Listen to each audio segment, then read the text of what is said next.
Urgency of the Arts. That is the title of this year's cross-disciplinary module for all Royal College of Art students in the School of Arts. It is the project I restarted my academic work with this year. Having been tasked with writing a project to align with the theme in the summer, right around the time the world had already used an entire year's worth of planetary resources in the first 7 months of 2023, I wanted to bring together a group of students to ponder a topic I had previously explored at the Hochschule Trier in Germany, urban mining. When recycling silver and gold seems evident and has been around for decades, how can the practice be applied to other materials? What organizations and which individuals are already facilitating or exploring this approach? And what could we as artists, makers, and designers change as part of our practices in order to become, and more importantly, think like urban miners, revaluing waste materials, critically reflecting on appropriation, and being mindful of the longevity of our own work. In history, perhaps through necessity, reuse was common, and archaeologists have found many examples of urban mining in history. As I think reflecting on the past can be insightful, I'm very excited to be joined by an archaeologist who has been investigating a range of archaeological materials, including ceramics, metals, glass, and waste materials associated with these respective industries. So to talk to me today about her fascination for the subject, her career to date, and get her thoughts on urban mining, I would like to welcome Dr. Carlotta Gardner. Welcome, Carlotta. Thank you very much. I'm very pleased to be here. So could you tell us a little bit more about yourself and what it is that you do? Of course. So I am an archaeologist, and more specifically an archaeological scientist. And I have trained in the field since my undergraduate days. And I focus, as you said, on materials and the study of what we can reveal, let's say, about the past from these materials, ancient materials. I currently live and work in Greece at the British School at Athens. And yeah, that's in brief me. So you have received a master's in science in the technology and analysis of archaeological materials, and you wrote a PhD on metalworking crucibles in Roman Britain from UCL. What inspired you, and perhaps continues to inspire you, to choose a career in archaeology and specialize in materials such as metals and ceramics? It may seem a little cliche, but I've wanted to be an archaeologist since I was a very young child. I watched Time Team on the TV in secret, actually. My parents didn't know I was watching it, and I identified that this is what I wanted to do. So I told them about it and revealed the deep, dark secret that I've been watching TV. And they were very encouraging. I was very lucky. My parents encouraged me massively in my pursuit of this. And I started getting involved in excavations from a very young age. And then it just seemed a very natural step to go and study it. And I knew that I wanted to work in a very practical environment and degree. So I went to the University of Bradford and studied archaeological science. And as part of my degree, I was encouraged to take a placement year. And this is where I worked at English Heritage in a department in Portsmouth in material sciences. And this is really where I completely and utterly fell in love with the world of craft and material and exploring this in a scientific method. And then really it's just been continuing from there. The thing that keeps me going and inspires me is just revealing so much about ancient craftspeople who are so often overlooked. We just look at the objects as these amazing pieces, and we forget about the people who make them. And that's something that I think is just so wonderful that we're able to explore. So it's really telling stories about the past and revealing all this information. So yeah.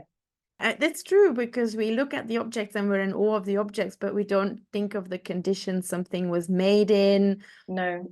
What ownership they had over the work, authorship as well, I guess. So, which is so important today. And we see it a little bit in ancient Greece with we name the painters of particular vase styles and things. We have the reed painter, for example, But really, other than that, we don't identify the craftspeople so much. So it's wonderful. Very interesting. You now live in Greece, as you mentioned, Hmm. working for the British School in Athens. Could you tell us a little bit about your decision to move to Athens? Of course. So it was another happy coincidence, really.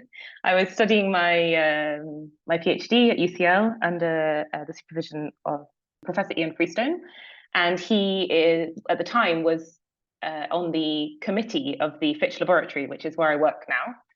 And he suggested that I applied for a bursary to explore an aspect of my research. And so I came to Greece for 3 months and completely and utterly fell in love with the place, both the country and the institute. It's really a very different environment to the normal academic environment, I find personally. There's a lot of space to be creative in your research, and it's often you get a yes instead of a no when you want to try something new. And it's just a very supportive and a supportive community and with very like-minded people. So it's just a really amazing place. And so I tried to stay, and I've yeah, I've succeeded so far. I've been here 6 years, so keep trying. And so for those listening, perhaps who do not quite know what an archaeological scientific researcher does on a day-to-day basis, could you tell us a bit more about the practice of archaeology in general, and then what a day in the life of you in your position at the British School in Athens looks like? Of course. So it's probably not as exciting as most people think it is. I think people see us as Indiana Jones and, out in the field all the time. And of course, there are many field archaeologists who work to excavate, and they do spend time in the field. And in the UK, particularly, there are two different kind of sides of archaeology. And it's the same here in Greece with the rescue excavations where building projects are happening, or we have research-led projects, which are trying to reveal and explore a specific research question. But I think, there is that side of archaeology, which is, I think, what most people think of when they think of an archaeologist. But there's a lot of work that goes into it after the excavation. And that's where I kind of come in, or people like me. And so material gets sent off to specialists that often specialize in a material or a period. Or so we have people who specialize in Roman pottery, for example. So all the material will get sent off, and they sit and examine the material and record it very systematically. Archaeology is classed as a science, so we do try and do it in a standardized way. But actually, most of our days are spent at computers in libraries researching, and it's not quite the exciting field experience people think. In terms of the lab, we spend a lot of time at the microscope or in the lab preparing. We have a whole range of different techniques that we use here at the laboratory. And so it requires different preparation techniques and methods. So we spend a lot of time doing that.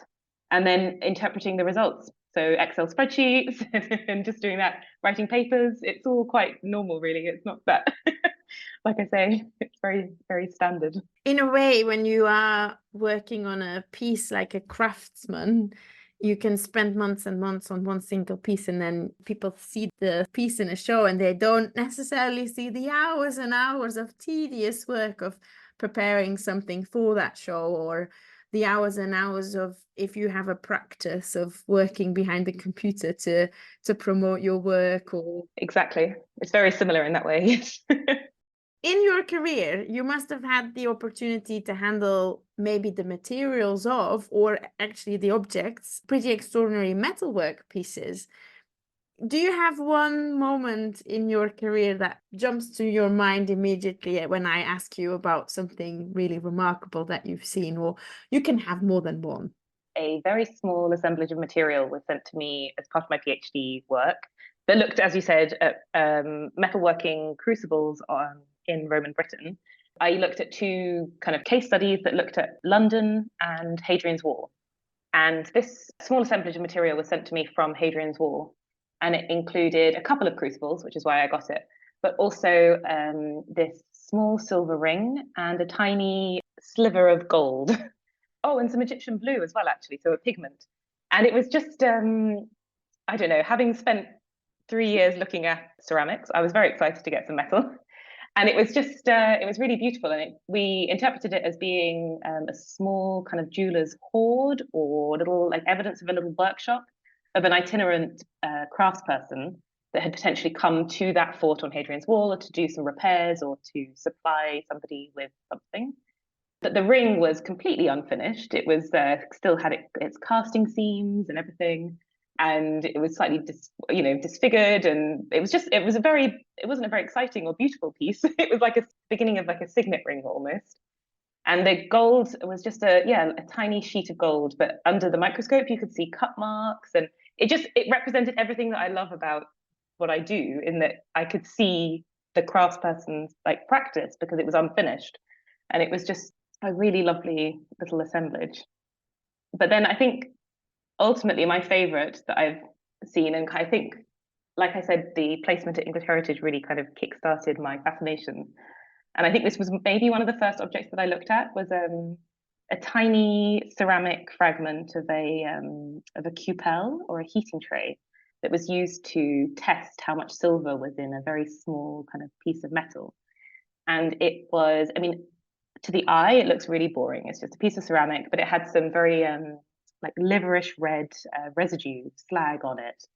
And I got to look at it under a very high-powered microscope and reveal all these amazing, beautiful forms under it. And it basically represented somebody testing how much silver was in this small piece of metal. And they do this by adding lots of lead and then exposing it to oxidizing conditions. And then the slag is formed in the ceramic. It kind of reacts with the ceramic, and the silver droplet or the gold droplet is left on top. And you can tell based on its weight how much is there. And just again, it was just like exploring that as a first object was just so exciting. And yeah, so it wasn't, again, a magnificent piece to look at, but just the stories that they reveal is just really cool. So I think models are often what I want to see when I speak to students rather than final pieces, because they say so much more about the thinking process behind making as well. We're very lucky to find those, because we don't often, because they're recycled, or I mean the small ring and piece of gold it's really amazing that we found it, because obviously somebody left it and never came back for it, or so it's just because it was, it was considered a precious commodity at that time. So it was it's only through accidental loss that we get these amazing experiences. So it's quite interesting on that point, actually, when we think about urban mining and sort of recycling as much as we possibly can, there is always that idea about what should we keep for future storytelling or communication. And yes, my models often go back into the crucible to then make a new piece, because that's the practice, isn't it? But exactly, there are perhaps moments where sometimes it's worth hanging on to something just because it communicates that much more than a final piece. Or exactly. And I've just thought of another piece that was really amazing that I saw again on Hadrian's Wall. It was I was just given this as part of the collection of crucibles that I was looking at, because it was associated with it. It's very unusual that you get given a workshop assemblage. You often just get given the metal or the ceramic. It's always divided. And I was so lucky to get the entire workshop assemblage in this situation. And they basically had, it was a small piece of lead that had been poured onto an uneven surface. And then it was used, obviously they were basically punching into it. So it was a metalworking workshop. So they were using it as like a working surface, basically. And it had all of the marks in it, the test marks and everything. And it was just, and that would have been melted and reused. And so it was just amazing to find that, like, frozen in time, that example of somebody's working. And they're my favorite pieces, the pieces that really show the working and the individuality of these people. So yeah. You mentioned you have experience working with archaeological materials and waste materials associated. Could you tell us a little bit more about the research into waste materials? I guess at this point it would be important to say that a lot of what archaeology is rubbish. We are investigating things that people have discarded in the past. And there's in fact a book called Archaeology is Rubbish, and it's an early it's kind of for a popular audience, but it's very true. And the rubbish reveals so much information to us. But in terms of the metals and ceramics industries, at least, and glass, in fact, The waste products can tell us so much, as I've already mentioned, about the processes that people were using, and exactly how you mentioned that you make your own tools. We see them customizing and changing things and having their own identities through that. And so obviously I wrote a PhD on crucibles, so that's one of the first waste materials that I kind of focused on, and actually I focused on for most of my academic career.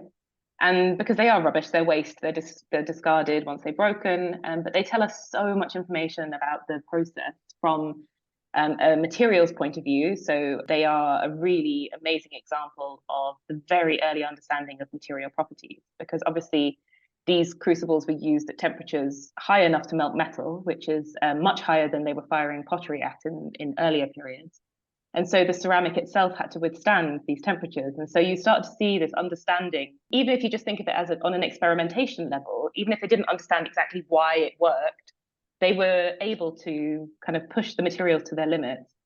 And I think that's just really amazing to see that thinking and ingenuity and creativeness from these craftspeople. But you're also able to reconstruct some of the processes that were taking place in the crucible. So what were they melting? What kind of processes, for example, were they testing how much silver was in an object? Were they smelting? Were they just melting to cast? All these things, what metal they were melting. But also what kind of coming back to the social side of things again, it can tell us, and economic, they can tell us so much information on differences between, for example, mine looked at, as I said, London and Hadrian's Wall. And so I identified big differences between urban and military settlements and their way of using different materials. And there was a much higher level of standardization in the urban environment. And I think it potentially represents diversity in population, but also access to materials and also communities of practice, I think. So it's just never ending, like the information that you can tell about these from these objects. And there's work on medieval crucibles as well by another researcher at Cambridge, Marcos Martin Torres. He was a previous supervisor of mine. For his PhD, he looked at late to post-medieval crucibles. And you start seeing this kind of domination of the market. So there's two big production centers and they dominate. And so you're starting to see this preference for specific tools. And it's really interesting to see that, like on an economic level as well, just to see this spread and how important these objects were to people. So yeah, that's one of the one of the big things that I've looked at. That all sounds still so very common today. Like you still see significant trends with makers in certain places, and Yeah, there is still a lot of alchemy happening in small studios as well, because we aren't necessarily as jewelers trained to be chemists. I know this particularly given that I've gone into some chemistry with my own PhD. We do the work more to a sense of feeling and being taught by others that this is how it's done, and then we add our own sort of experience and knowledge to it by trying different things. It's quite an interesting thing to hear that that's perhaps inherent to the practice of metalwork. I was in a conversation yesterday with somebody else about ceramics, and in a very similar in a similar way, and he used the term accidental science, which I quite liked. And it's this exploration of materials without really knowing, but yet you know the materials in such a different way to how I know them, and actually it's so interesting to come together and talk about it, because yeah, we know them in different ways, and it's wonderful. So the malleability of gold, for example, when you go through an annealing process, I was never taught sort of what temperature the gold goes to, or for it to be perfectly malleable again. It was all about color and looking at the material change and then feeling it when you start to hammer again. If it's not been annealed enough, you will feel that through the hammer. You don't need any more tools than that to understand what's going on. It's incredibly interesting to think about that. Yeah, it's very interesting, and it's something that it's something that also translates into our study of ceramics as well. We're constantly on this quest to find clay sources and things, but actually when we come in to test them in the laboratory, we're not making pottery with them. We're testing them in a very materials kind of side of things. And so actually that communication between craftspeople, modern contemporary craftspeople, and us is just so important to to really understand what these materials are and mean. And so. Carlotta, the world of archaeology, I mean, it is a vast amount of time, it's a vast amount of areas, and then a vast amount of specialities. How did you come to choose crucibles? Again, I think it was this placement at English Heritage. It has a lot to do with my life and career. I just became really interested in this, and it's actually what I still try to focus my research on now, is what we have termed cross-craft interaction. They basically got ignored, and I was just like, why are they being ignored? Because, like I said, material from sites gets divided up into specialisms. So as a crucible, it's part of a metalworking process, or glass, or some other kind of, later in periods, other scientific experimentation, but it's also a ceramic object. So it kind of gets lost between the two.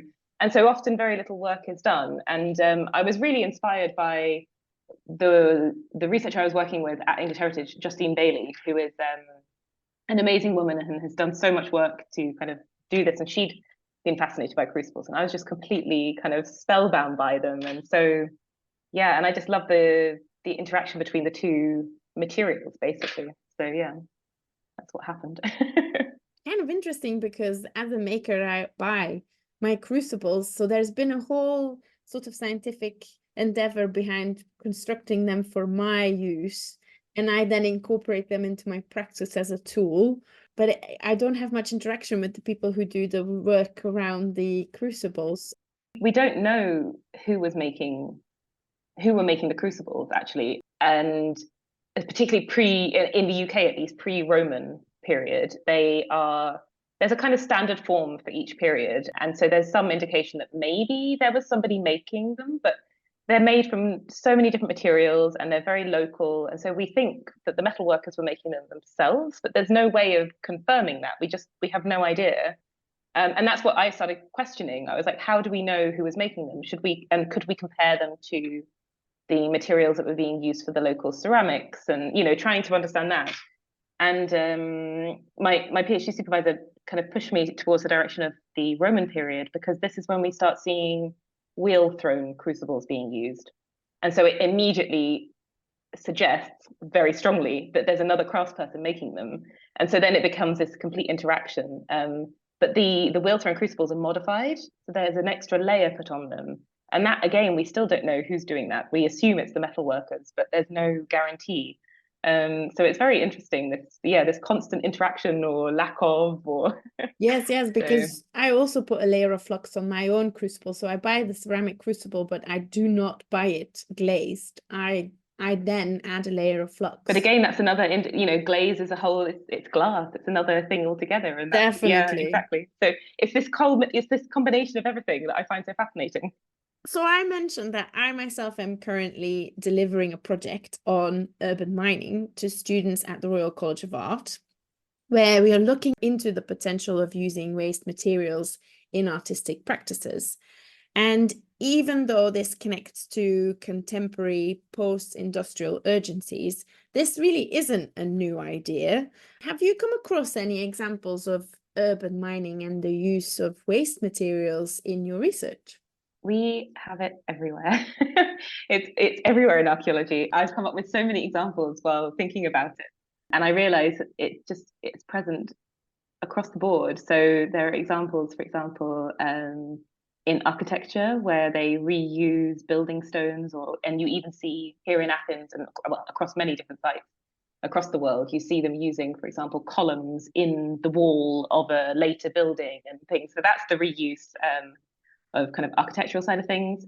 We see people reusing broken pottery for spindle whorls and other objects and other purposes.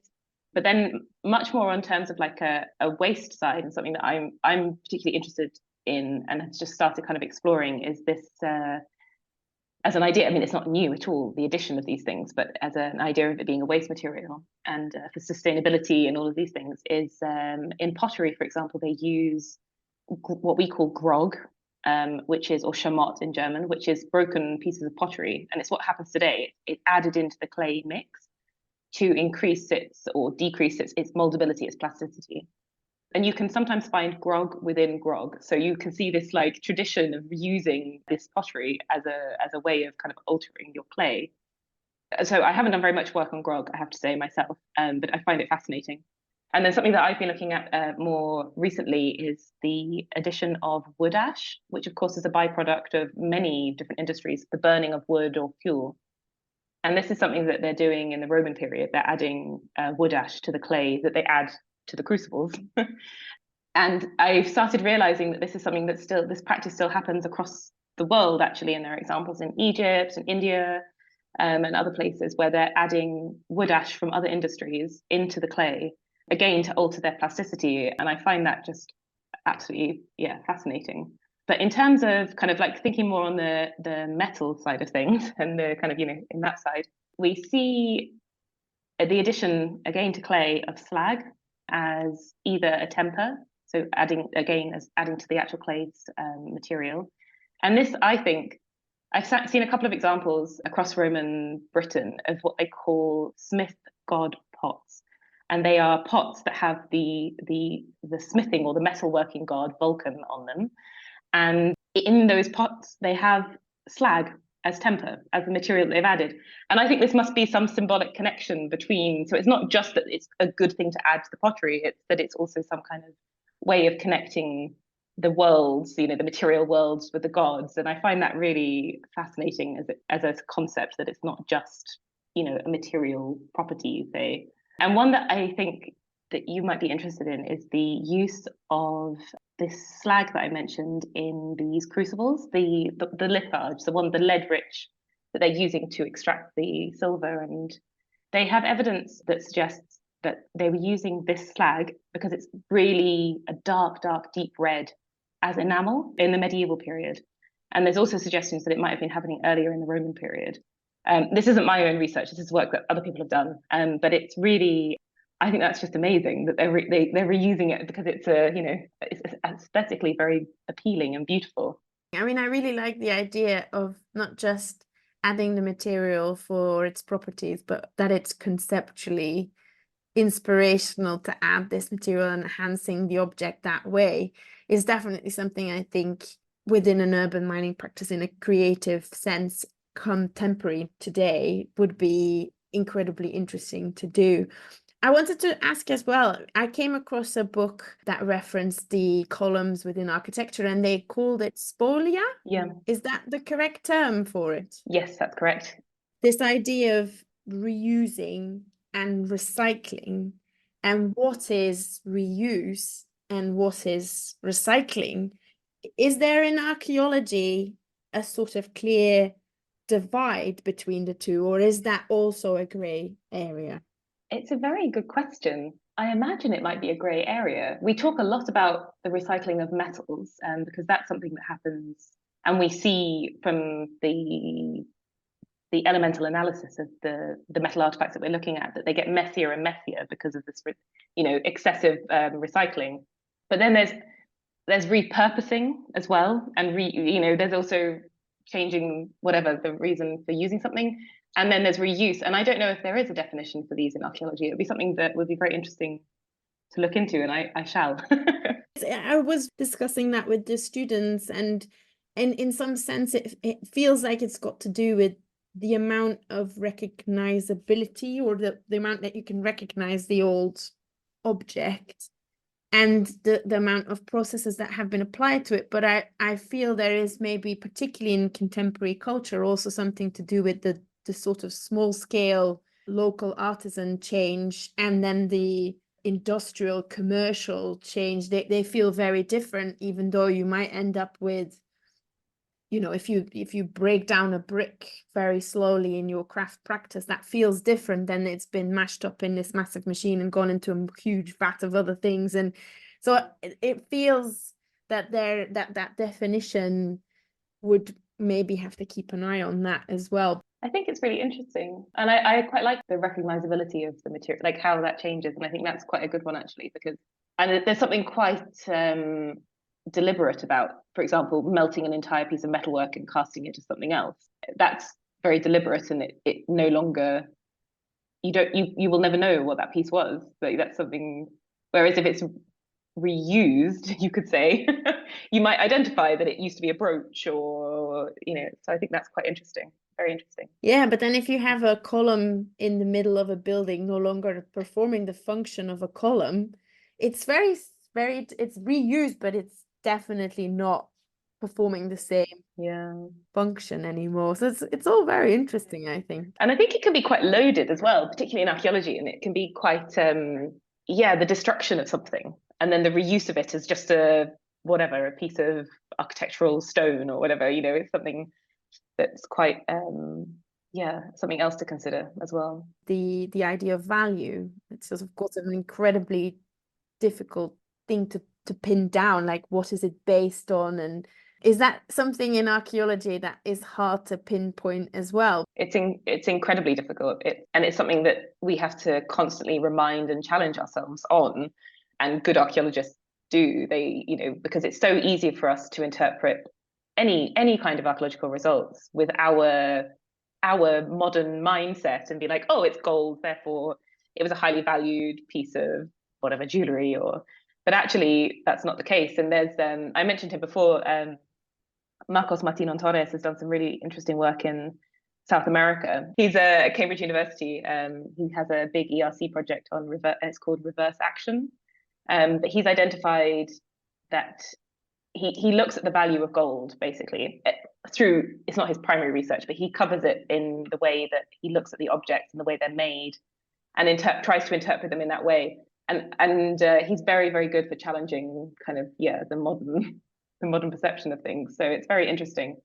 But it's really difficult. It's almost impossible actually to, unless it's written. We're very lucky in some periods to have written sources, and then we have a bit of a better idea. But even those are loaded with opinion, and it's very, very challenging, or almost impossible. In the project, urban mining was approached like incredibly broadly and stretched definitely for us to the reuse of objects as well, which is again not a new phenomenon as we talked about. But in the area of reuse, there is, of course, also sometimes a possibility for appropriation. How is this viewed in archaeology? It's a very big topic right now, and it's not new, but it's definitely becoming much more commonplace to consider. I mean, we have to think about it on so many levels in archaeology and in the way that we present objects and things. And this is something that's done beautifully in the UK by a number of museums. And I think, I don't mean to just pick out just one, but the one I know better is the Pitt Rivers Museum and the work they're doing. It's really remarkable. As I said just before, we really have to be aware as archaeologists of how we're interpreting things as well. And archaeology can be very political, and it has been. And people have used it in the past. We're talking, many decades ago, but as a kind of way of legitimizing particular ways of thinking or the way you identify. And I think it's something that we constantly have to, again, remind ourselves on. But I started thinking of your question in two different ways, of how we deal with it today, but also how we would maybe see it in the past. And maybe how people would have seen it in the past, I should say. And I think it's, as we were talking about with the reuse of materials and the destruction of them, and I think there can be some very deliberate acts there to destroy or any connection with a particular past, but again, it's very difficult to identify when that's happened. It's a very challenging topic.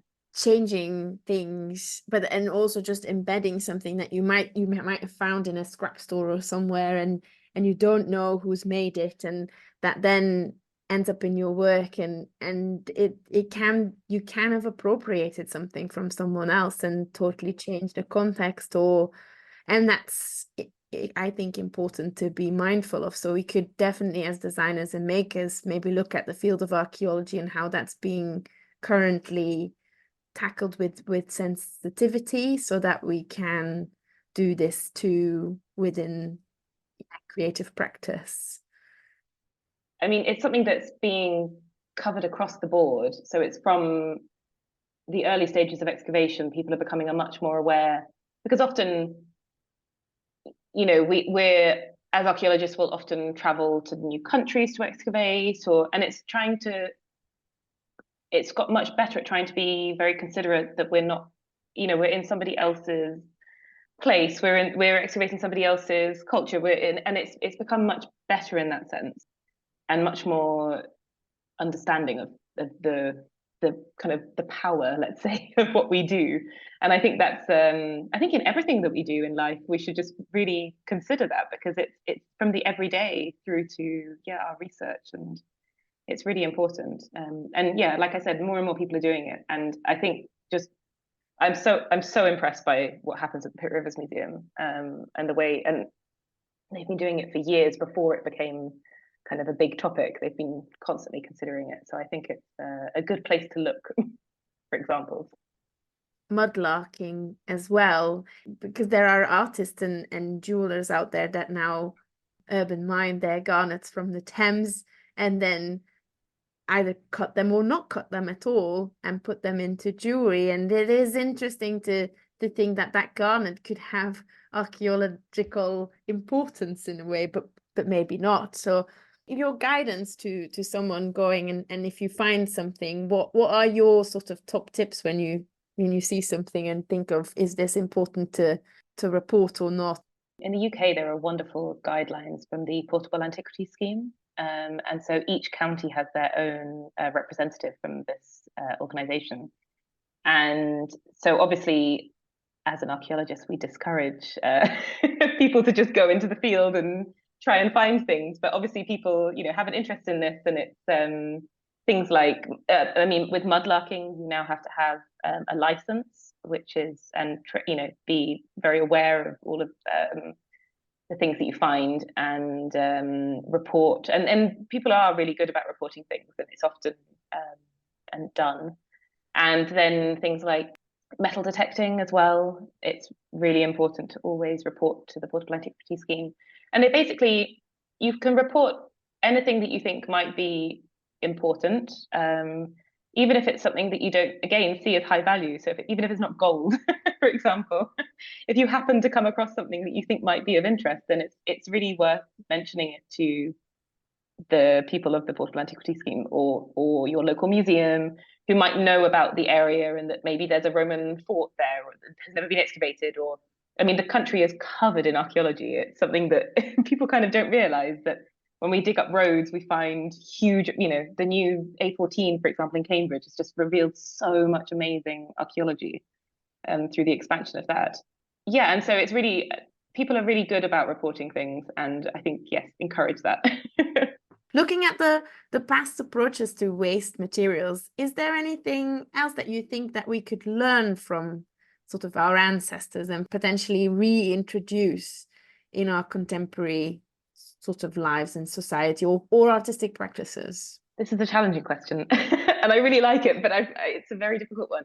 And I spoke about it with some friends, actually, because I thought it was really interesting. And we were trying to think about whether or not the past cultures and societies do have anything to pass on to us.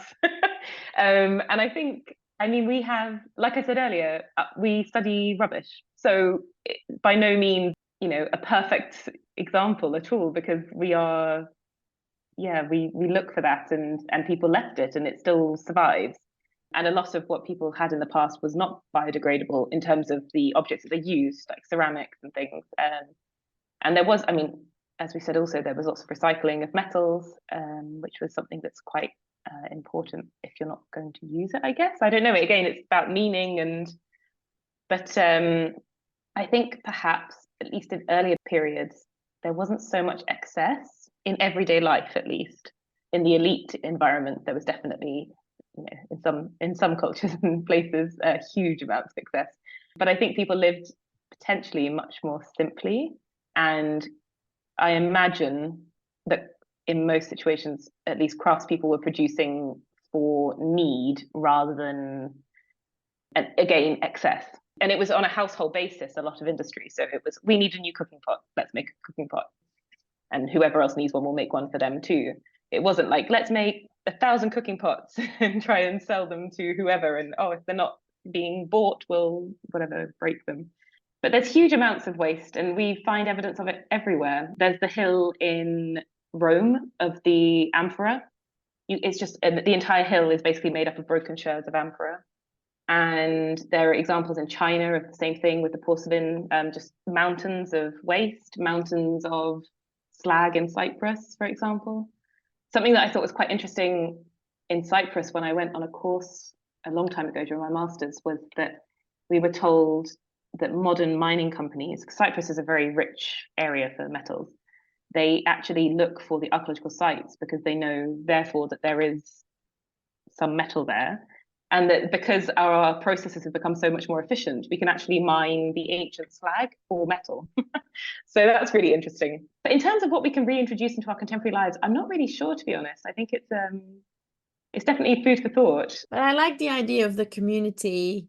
So we had a visit to a scrap store as part of my project, and it's run nearly entirely by volunteers. There are a few people who are salaried as part of the charity, and it is wonderful. You walk in and all the materials that have come in from film sets or companies, local companies who produce certain things and have left over or discarded bits, and it all comes in, and these volunteers, they sort it. They're all experts in different areas, and it gets beautifully positioned, and you pay a little membership fee, which as a student is incredibly small amount of money, and you go in and you can be inspired by all these materials, and at the same time talk to the experts if you're looking for something in specific, and they might just be able to find it in this, what I would say, incredible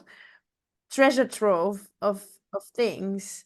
And the idea that the community does that, I think, is incredibly interesting. It is definitely something that we perhaps did more in the past, whereas now everything is so perfect. We don't necessarily need to speak to the person who makes the crucibles anymore.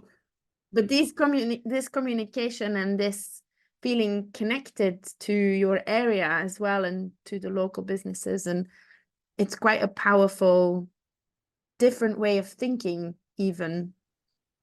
The technology that was used in the past was amazing, and I don't want to kind of make it sound like it was, not, but I think it was simpler.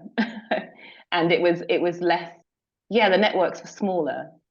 Whereas, like you say, now and it's the same with clay as well. Like, people don't necessarily know where their clay comes from and things like that. And it's something that in the past would have been the case, being much more in touch perhaps with where things were, and that they were potentially a finite source, I guess, as well. Yeah, the value of those things then becomes much more. I think if you buy a mug from someone who's made it around the corner, that is different, even though it isn't, because it is still a mug. So it's yeah, very interesting to look at that perhaps smaller scale of manufacturing. I mean, particularly in the UK, and you'll know better than I do, but I feel like there's much more of a sense of exactly what I was saying earlier about knowing who made your ring or mug, and it's much more of an appreciation for the craft person, and I think that encourages that style of making, and yeah. But I mean, I guess do you see a difference in the past? I do think the sort of smaller scale production, and of course they didn't have the option to potentially buy a mug much cheaper as well from a large store who's made it en masse. Yep.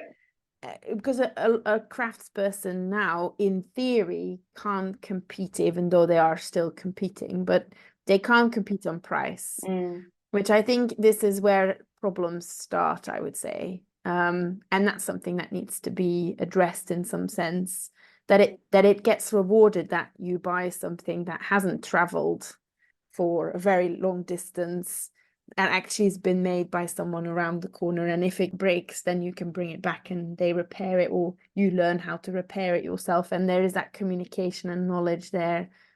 Because if you have something that costs nothing and it breaks, you throw it away. And I think there is some work to be done in that area. I can see changes in that mindset, but we have the 3 R's. everyone knows about recycling. We all have sort of this idea of social pressure on recycling. You should be recycling, which of course I agree, you should be recycling.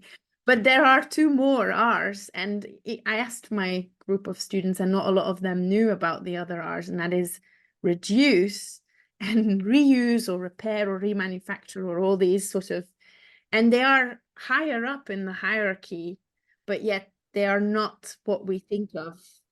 And in a sort of capitalist society where we are encouraged to spend to support the economy, this is very counterintuitive to a reduce approach. So yeah, it will be interesting to see how these things develop. Very interesting. And yeah, and to see the impact on craft and practice. Finally, Carlotta, my last question, is there anything that you are currently working on that you are willing to share and that maybe any audience can look forward to, a new publication or reading or seeing from you? So from an academic side of things, I'm hoping that the work on the experimental wood ash tempering will be published very soon. And then also we're celebrating a big anniversary here in my laboratory. We're turning 50 years old. We were one of the first laboratories of its kind in Greece.